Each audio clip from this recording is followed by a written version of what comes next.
তাহলে এরপর তোমাদের একটা কোশ্চেন হওয়া উচিত না উচিত নয় আমাকে বলো, যে কার্বনের যোজ্যতা 4 আর কি কারো যোজ্যতা নাই? ওরা এগুলো নিয়ে বন্ধুদের সাথে এই সমস্ত জিনিসগুলো নিয়ে আলোচনা করবেন। যদি আলোচনা করো, বন্ধুদের কাছ থেকে যে জিনিসটা পাবে, যত সহজে জিনিসগুলো বুঝতে পারবে, যত সহজে জিনিসগুলো মনে রাখতে পারবে একদম লং টার্ম মেমোরিতে, সেগুলো অন্য কারো কাছ থেকে তোমরা পাবে না। বন্ধুদের মধ্যে একটু আলোচনা করবে।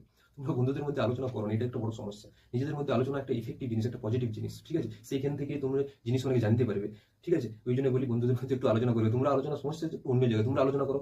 এই ভাই ভাই ভাই দেখলি মেয়েটা আমাদের কেমন করে তাকালে, अरे छोड़ो वो सब छोड़ो, मुस्कुराना हर लड़की का अदा है, जो उसको प्यार समझे वो गधा है, ठीक है जी? और भाई तुम्हारे बच्चे सुनो, जब तक तुम ये नहीं समझोगे तो तुम सीधा हो, सीधा माने सहज सुनो, जब तक तुम ये नहीं समझोगे तुम सीधा हो, और जिस दिन समझ जाओगे तुम खुदा हो, खुदा हो।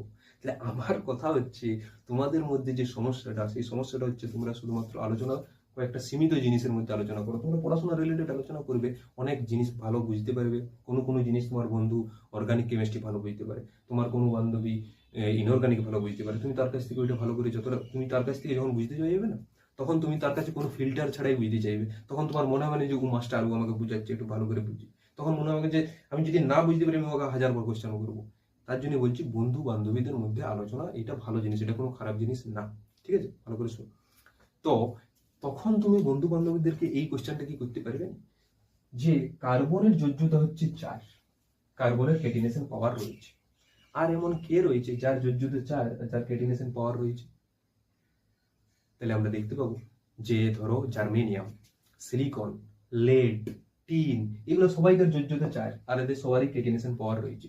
কিন্তু আমরা হিরো বলছি কার্বনকে, বেদ্যা। তার কারণ হচ্ছে যে এই যে কার্বন, সে 3 কোটির উপরে যৌগ তৈরি করতে পারে, কিন্তু সিলিকন, কিন্তু যদি দেখো যে সিলিকন, ঠিক আছে, জার্মেনিয়াম, ঠিক আছে, তারপর হচ্ছে তোমার ধরো লেড, ঠিক আছে, বা তারপর ধরো টিন, তাহলে এইগুলো যারা, এদেরও কিন্তু যোজ্যতা যেটা সেটা হচ্ছে 4, এদেরও ক্যাটিনেশন পাওয়ার রয়েছে, কিন্তু এরা কার্বনের মতো এত কম্পাউন্ড তৈরি করতে পারেনি বা এত যৌগ তৈরি করতে পারেনি। তার কারণটা কি? সেই কারণটা ভালো করে মন দিয়ে শোনো।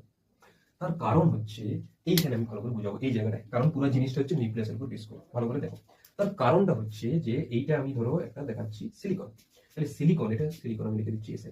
এই যে সিলিকনের একটা নিউক্লিয়াস আছে, সেই নিউক্লিয়াসে সিলিকনের কি আছে? সিলিকনের আছে তোমার প্রোটন আছে, নিউট্রন আছে, আর বাইরে ইলেকট্রন হচ্ছে। সিলিকনের যদি ইলেকট্রন নাম্বার দেখি, তাহলে আমরা দেখতে পাবো এত বেশি, এত বেশি মানে বিরাট ছিল। হাইড্রোলিথিয়াম, বিরবরণ, কার্বন, নাইট্রোজেন, পলিনিয়ম, সোডিয়াম, ম্যাগনেসিয়াম, অ্যালুসিন, বলে দিচ্ছি কত। সিলিকনের মনে হয় 14 মনে হচ্ছে, একবার চেক করে নেবে, ঠিক আছে? যাই হোক, তাহলে সিলিকনের 14 মানে কি? 14 মানে প্রথম যে